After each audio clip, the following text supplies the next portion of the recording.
A 747 plummets towards the Pacific Ocean. People just popped up like popcorn.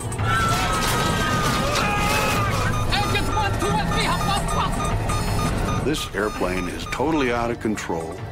It is going to crash. In 2 minutes, China Airlines Flight 006 drops 10 kilometers through the clouds.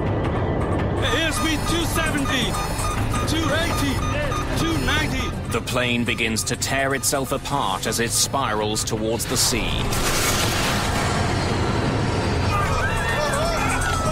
I closed my eye. I thought I was gone. Altitude 15,000 feet, 12,000 feet, 10,000 feet. Emergency, emergency.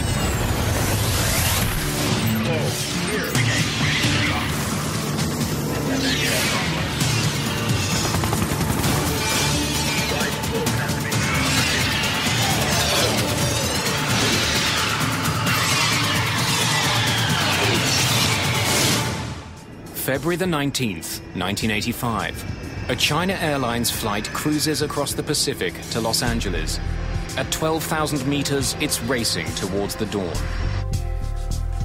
For the passengers and crew on board, it's past midnight. A two-man relief crew is in charge of the plane as it sails above the ocean on autopilot. The main crew gets several hours off in the middle of the trip, so they're rested for the landing. But Captain Mumyan-ho is restless. Good morning, gentlemen. Even though he's not officially on duty yet, Captain Ho returns to the cockpit. Thought I'd keep you company. The captain isn't the only one up. Best friends Seksan Kanyo and Alex Knoll have something to celebrate. I feel like I'm in first class. It's Seksan's 30th birthday. I have the longest birthday because I just gained my 12 hours back. And we've been drinking champagne, celebrating 41,000 feet in the air. You know, not too many people get to do that. Bill Peacock is in first class. He's traveled all over the world for the American government. There was nothing special. It was a routine commercial flight. I had a very nice first-class seat, sat there and read some books, went to sleep.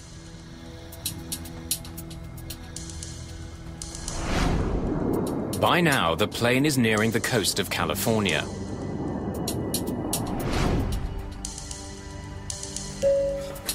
Good morning, ladies and gentlemen. We will shortly be serving you breakfast. For those of you who wish to adjust your watches, the local time in Los Angeles is now 7 a.m. Sleep well? Very well, sir. Thank you. Good morning, Captain. After their 5-hour break, the flight crew is reunited in the cockpit. Soon after, the plane runs into some stiff winds. Ladies and gentlemen, this is your captain speaking. We're experiencing some light air turbulence. Please fasten your seatbelt. The autopilot is set to keep the plane flying at 470 kilometers an hour. But with the wind blowing hard, it's increasingly difficult to maintain the speed. For the crew, the bumpy ride suddenly gets more worrying. Engine 4 is giving us weak thrust. There's a problem with one of the engines. The flight engineer throttles up the engine, but it doesn't respond. We're losing speed. In the cockpit, the strange situation suddenly gets much worse. Engine 4 flamed out. The fourth engine stops working completely. Take a look at engine out procedures. Work out a 3-engine cruise altitude. Yes, the problem with the fourth engine isn't a complete surprise. At the pre-flight briefing, Captain Ho was told that a repair crew had worked on Engine 4 before the flight. Perhaps the engine still wasn't working properly. We had a snag advisor on Engine 4 before we took off. Yes, sir. Maybe that's it. Without the fourth engine, the plane continues to slow down. Airspeed 240. Call Auckland Center and request a lower altitude. Auckland Center. Dynasty 006, requesting new altitude. Dynasty 006, stand by.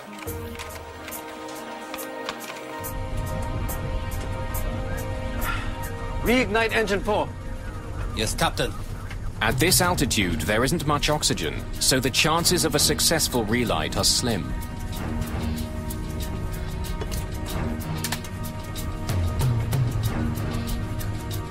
No response, Captain.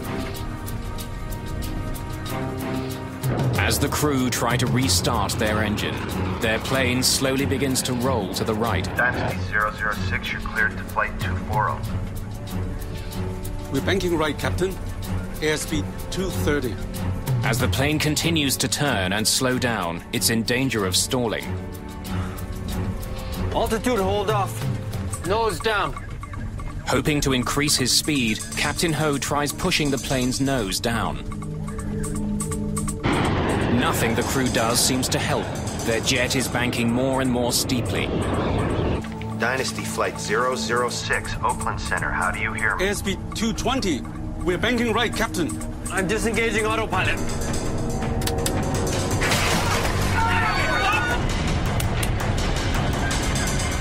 For the first time, Captain Ho takes manual control of the plane.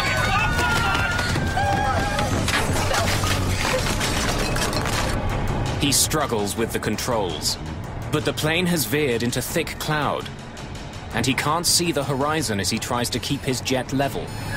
I've lost ADI. The ADIs have malfunctioned. It's going out of limits. Just minutes after their fourth engine stopped working, the China Airlines flight suddenly stalls and begins falling from the sky.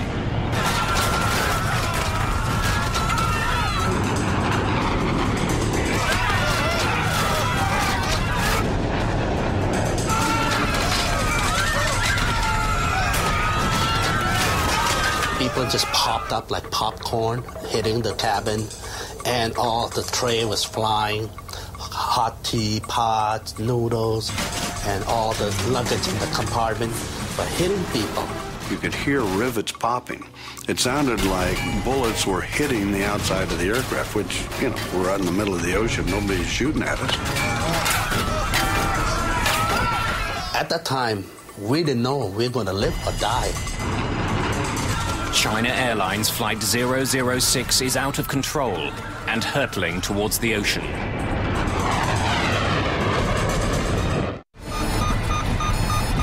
Dynasty 006, Oakland Center, how do you hear me? The crew are stunned, blindsided by their jet's bizarre behavior. Engines 1, 2, and 3 have lost thrust.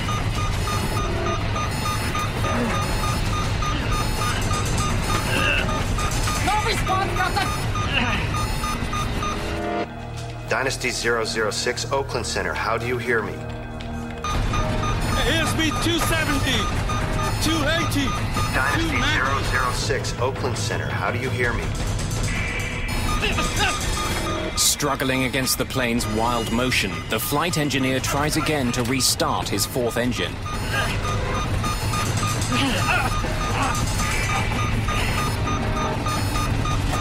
Ignition mechanism. The G-forces are so powerful that the flight engineer is pinned to the control pedestal. Dynasty 006, Oakland Center, do you copy? You need to see this. In Oakland, air traffic control spots the plane's sudden descent. In a matter of seconds, the plane falls almost 3,000 meters. Altitude 370. 360. 350. In the cabin, the G-forces are punishing.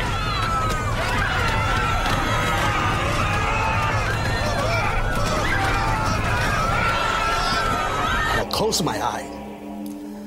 I thought I was gone. I thought the plane just blew up in the mid-air. The plane is about to exceed its maximum speed. Approaching VMO.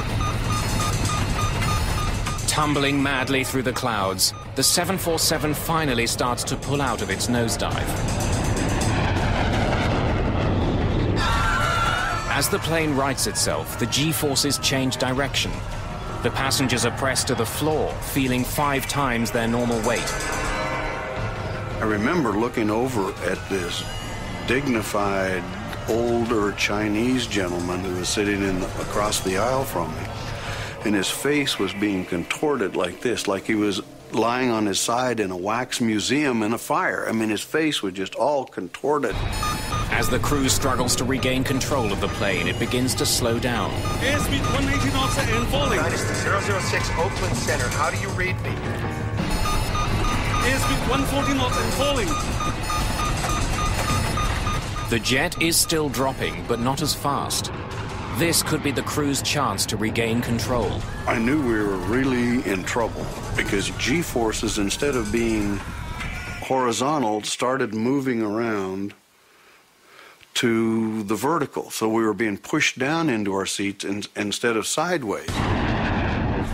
As their speed continues to fall, the flight engineer reaches desperately for the engine throttles. Airspeed 80 knots and falling. But the engines don't respond. No response. The engines are flamed out. After tumbling 3,000 meters in 30 seconds, the jumbo jet plunges again into another free fall.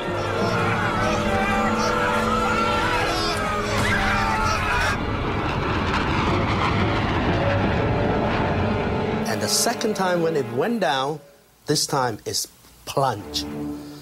I mean, it went down. The change is swift. Once again, the passengers feel pulled towards the nose of the plane. You know, this airplane is totally out of control. It is going to crash. And stuff, we're sliding around and flying around and shoved to one side and then shoved to another side. So it was kind of like being on a boat that the gear is broken loose and it's just going back and forth with the waves. Ugly.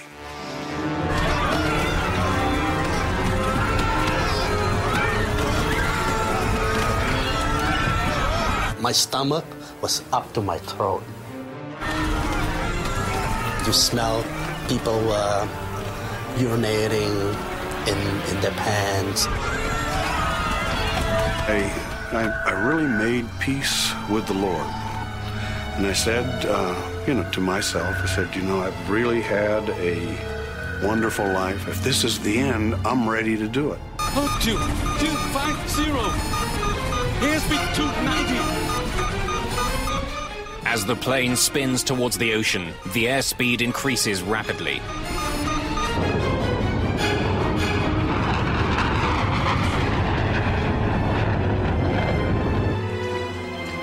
Dynasty 006. With the crew struggling to control the plane, 6 separate calls from air traffic control go unanswered. The stress of the dive tears the landing gear doors off the plane. In less than a minute, the plane drops 6 kilometers. Hold on! Let's let go! He said, I love you, man. I told him I love you, man. And we said goodbye to our wife. And he said something about his belonging. He gave all his belonging to his wife. And that's when we just start pushing our chair back together. Altitude 15,000 feet. With no visible horizon line, Captain Ho doesn't know which way is up. Without a reference, he can't stop the plane from spinning. Emergency! Emergency!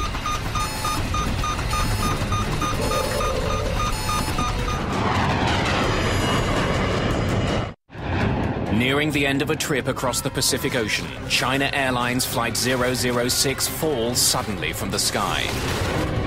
After blindly plunging thousands of meters, the plane finally breaks free from cloud. And when this thing was falling down, it looked like you have a magnifying glass and you went like that, and all of a sudden the white water break becoming closer and closer, faster and faster. It's like incredible, and we thought we were going to die. Altitude, 12,000 feet. As he struggles for control, Captain Ho has only 30 seconds before his crippled plane smashes into the ocean.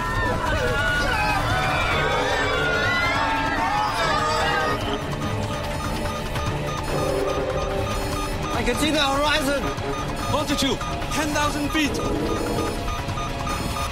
For the first time since beginning his harrowing descent, the captain can now use the horizon line as a reference in leveling the plane. As he tries to pull the plane out of its dive, the passengers pay the price. Their bodies are forced into their seats, battered by another dramatic change in direction.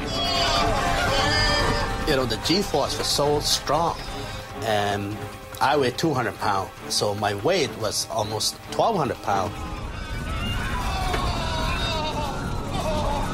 It's a race against time, and the plane starts to win. ADI is coming back. As the plane finally begins to level, the attitude indicators return to normal. ADI is coming in. More importantly, as mysteriously as the incident began, 3 of the plane's engines regain power. Engines 1, 2, and 3 are coming back.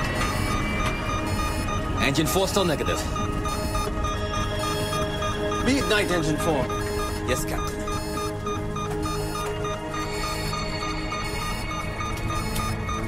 Once again, the flight engineer tries to reignite the 4th engine. But this time... Engine 4 reigniting. For the first time in minutes, the plane is flying under control. They saved the airplane. They pulled the airplane out of this acrobatic maneuver at an altitude of 9,500 feet. They popped out of the clouds at 11,000 feet, and they had the airplane in stable level flight by 9,500 feet. That was a masterpiece of flying. Ladies and gentlemen, this is the captain speaking. Is anyone hurt? Do we have a doctor on board?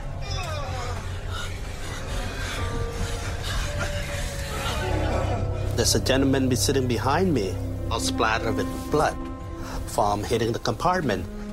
So we kept flying, and next thing I knew that the whole plane was quiet, real quiet.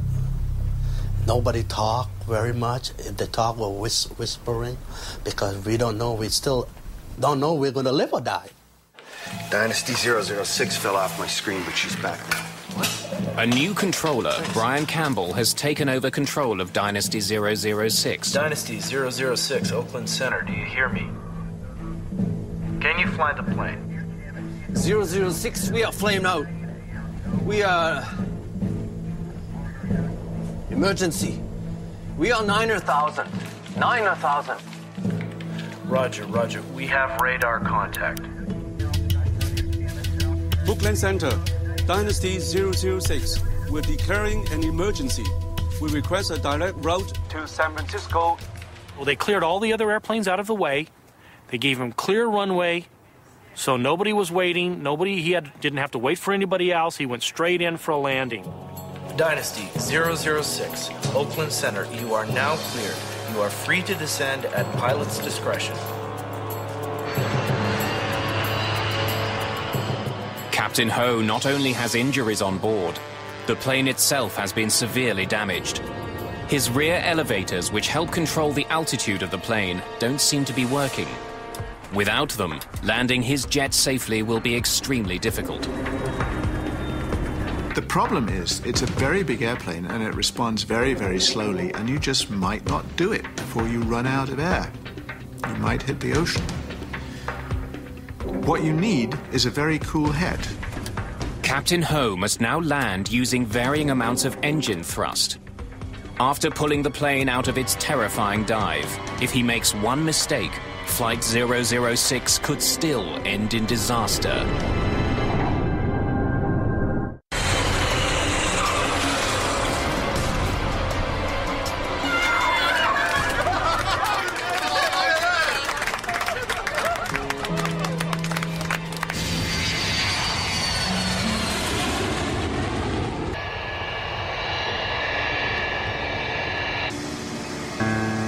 On the ground, the full extent of the damage to the plane can be seen. I saw this enormous piece of extremely complicated machinery that is much larger than most buildings, sitting there on the tarmac with bits ripped off it. Parts of the entire tailplane at the end were ripped off, as though a tornado had come through or a crane had been in and ripped pieces out of it. It was a very sobering experience. It's clear why the crew had such a hard time landing the plane. Enormous chunks of the tail are missing, either torn off by the stress of the dive or crushed when the landing gear doors broke loose.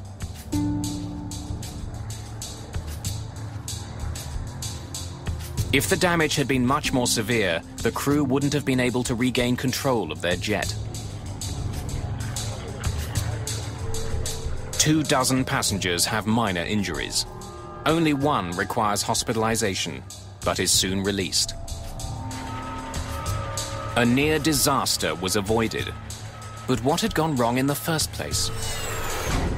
The cockpit voice recorder is sent to Washington, but it's designed to tape over itself every 30 minutes. None of what happened in the cockpit during the terrifying plunge from the sky remains. A record of the plane's instrument activity during the flight has been captured by the flight data recorder. But again, the team runs into a problem. The flight data recorder experienced unprecedented stress during the dive. There were electrical interruptions too, which caused gaps in the recording. Investigators begin with what they do have. Passengers and crew report that just before the failure of the jet's fourth engine, the plane flew through unexpected turbulence. Had this caused the engine to fail?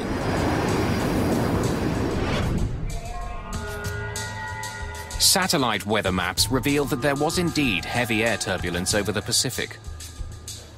But it wasn't severe enough to cause engine failure. The jet's 4 engines are tested and studied. Even after the horrific dive through the sky, they're found to be in working order. However, given the previous history of problems with Engine 4, it receives particular scrutiny. The wear on a small throttle valve trimmer is measured. It's worn down by only 4/1000th of an inch, but that's enough to restrict the fuel flow to Engine 4. Engine 4 is giving us good thrust. Investigators determined that at 12,000 meters, Engine 4 did indeed deliver weaker than normal thrust. It's known as a hung engine. The aircraft logbook reveals that Engine 4 had been written up on 2 previous occasions just the week before. Perhaps the engine wasn't properly fixed, which led to the China Airlines mishap. The NTSB decide to dig deeper into the history of maintenance on Engine 4. We had a snag advisor on Engine 4 before we took off. Yes, sir. Maybe that's it. But after weeks of investigation, the NTSB concludes that the engine didn't need to be replaced. All the repairs were done according to the book. A faulty engine was not the cause of the accident. And even with the loss of one engine, the plane shouldn't have been in immediate danger. Engine 4 flamed out. A 747 is designed to fly on only 3 engines. There are standard procedures to follow in the case of an engine failure, but the crew of the China Airlines flight hadn't followed them. They tried to reignite the engine immediately instead of descending. Reignite Engine 4. Yes, Captain.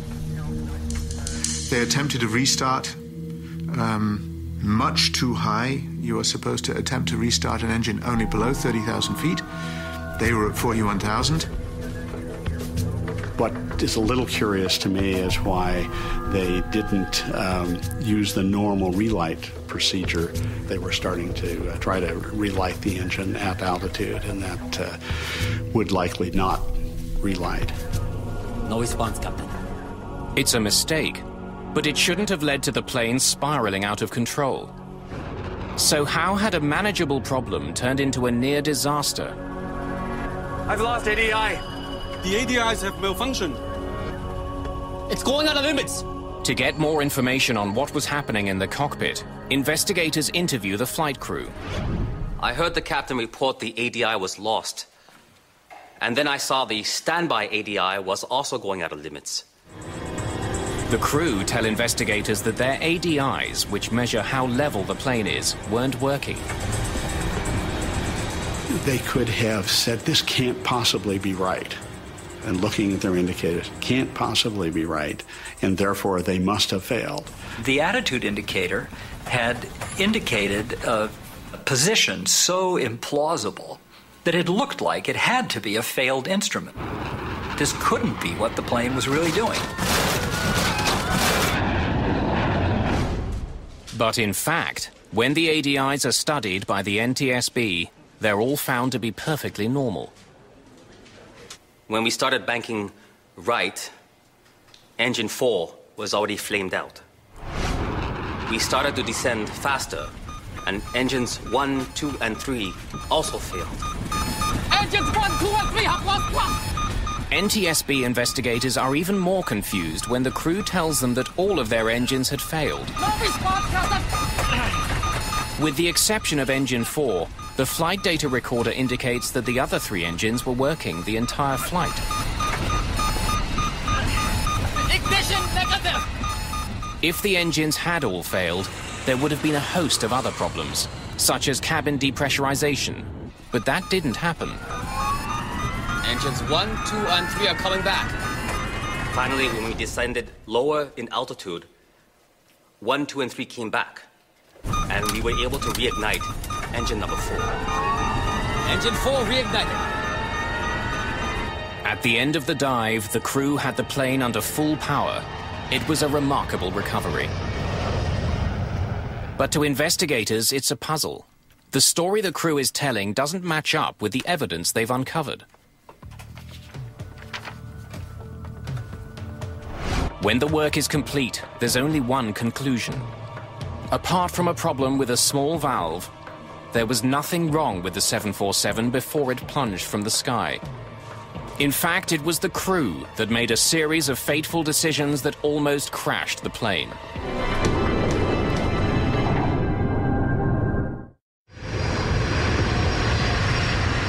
Just after 10 o'clock Pacific time, engine 4 starts to lose thrust. Engine 4 is giving us weak thrust.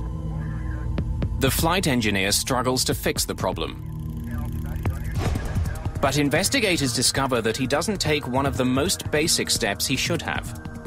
He leaves the engine's bleed air valve on.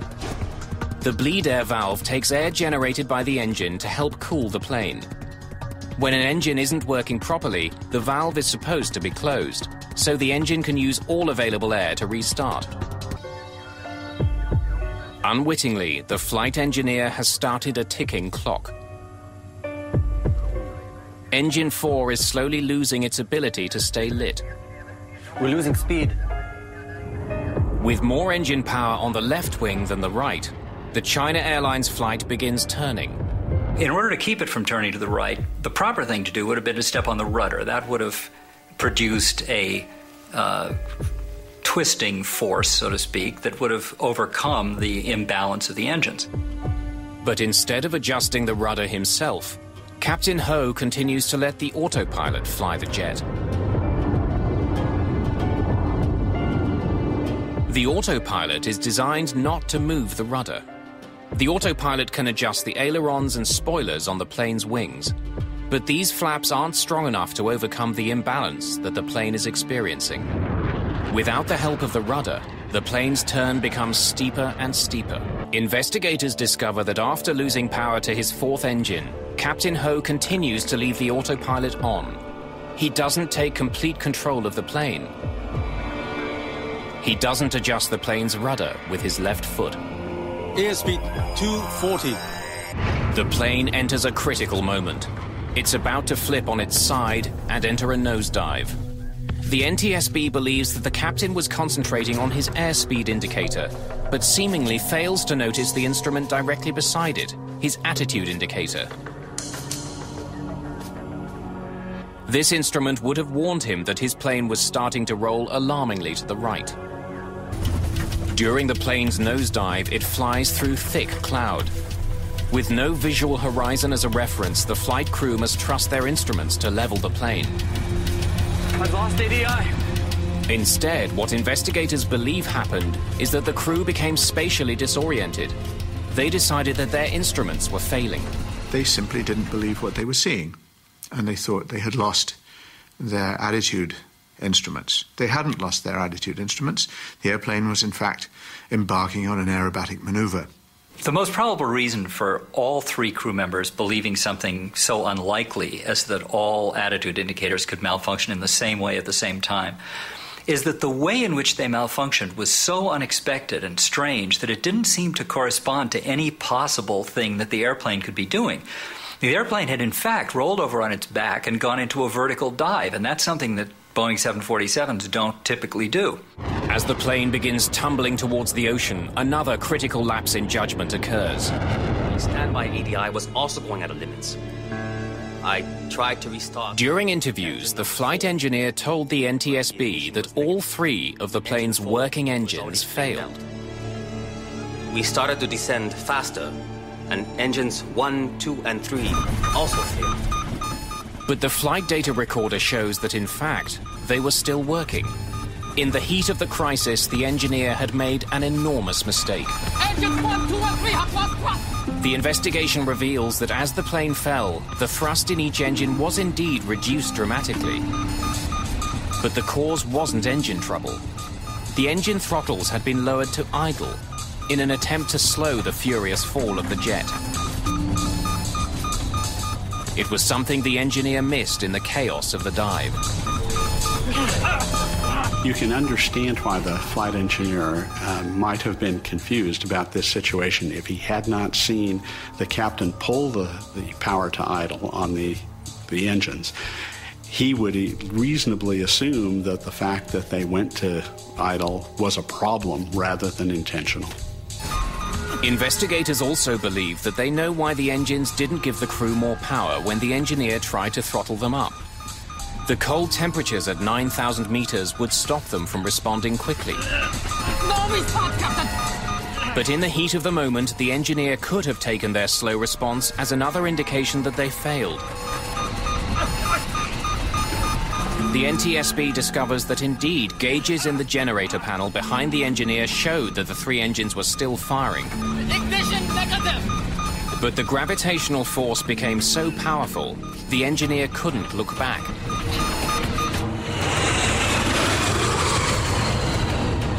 After months of painstaking recreation, the NTSB investigators believe they understand what happened inside the cockpit of China Airlines Flight 006. But what they don't understand is why. The crew's medical records are examined. Was there something wrong with the captain that might explain the bizarre behavior? Nothing turns up. You know, it wasn't just the Three Stooges who, won a trip on a 747 or something. It was a trained crew, highly experienced, thousands of hours. How could an experienced crew make so many fundamental mistakes? The investigators find the answers in the hours before the incident. What they uncover is a potential danger that affects pilots around the world.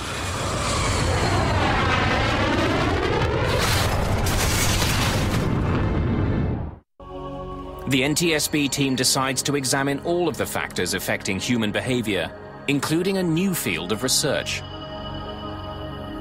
For the first time, as far as I know, in a report, the circadian rhythms, the biorhythms, the day and night functioning of the body was seriously taken into account as a possible explanation of why an extremely experienced Boeing 747 captain didn't notice things that to other pilots might have seemed obvious, such as the fact that his airplane was busy flipping on his back when he was attempting to deal with an engine problem.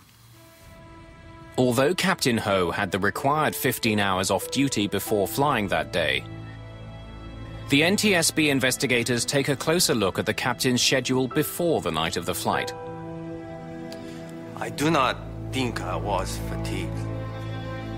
I can't say I slept well during the flight. This accident occurred at what would be about 2 a.m. local time. And that's pretty significant. Most people are asleep around 2 a.m. So this incident occurred at a point in his, what are called circadian rhythms, in his body clock, where he would be at his deepest sleep. I remember also that he had gone back into, there was a crew rest area on the 747, and he said he'd rested for 5 hours and slept for 2. But another thing I remember from his interview is he said, you never really sleep well on the airplane. Captain never sleep well during the flight. I worked many years for this airline, but I never have this problem before. That seemed like a very true statement. You know, it's hard to get a really solid sleep on the airplane, particularly if you're the person in command, as he was. So, putting it all together, we saw this was an experienced crew, a qualified crew, and they were flying on a schedule that would make them susceptible to some of the negative or adverse effects of fatigue. During 6 flights in the previous 6 days, Captain Ho had covered a total of 18 time zones. Thought I'd keep you company. The NTSB research suggests that desynchronisis, or jet lag, may have been a cause.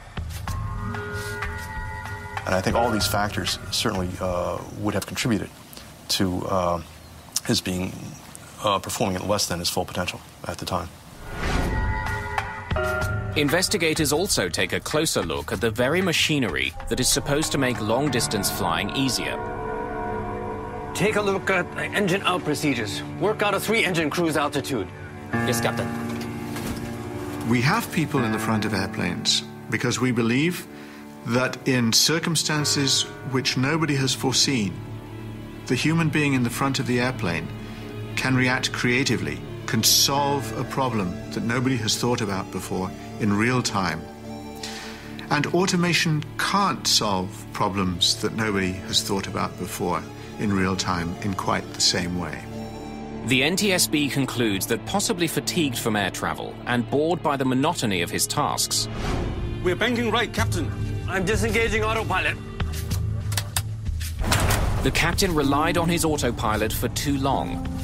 When he should have taken direct control, he hesitated, trusting his systems. That is obviously a failure. The crew didn't behave as they should have behaved. Pilot error.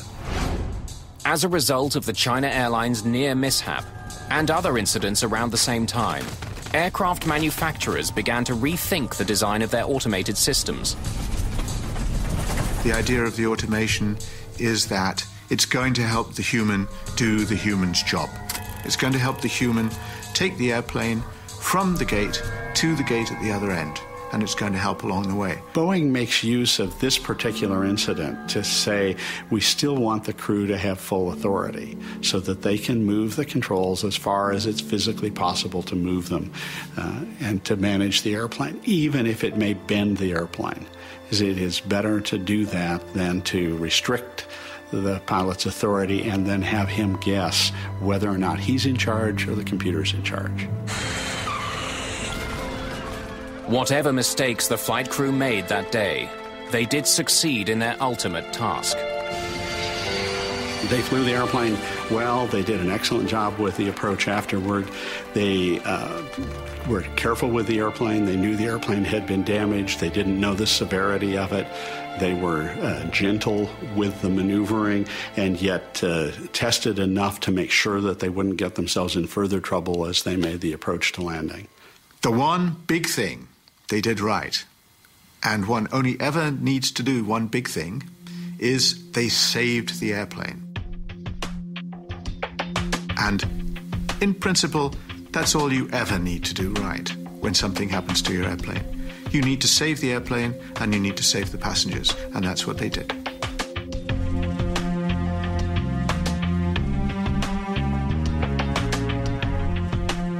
How can you forget something like that? That I survived through that. So it's hard for me to forget that I was lucky and it wasn't my time yet. The pilot saved our lives. He got us into it, but he got us out of it. And perhaps there was one other hero that day, the Boeing 747 itself. It was put through maneuvers and stresses that far outweighed its known limits. And yet, despite it all, the aircraft survived and landed safely.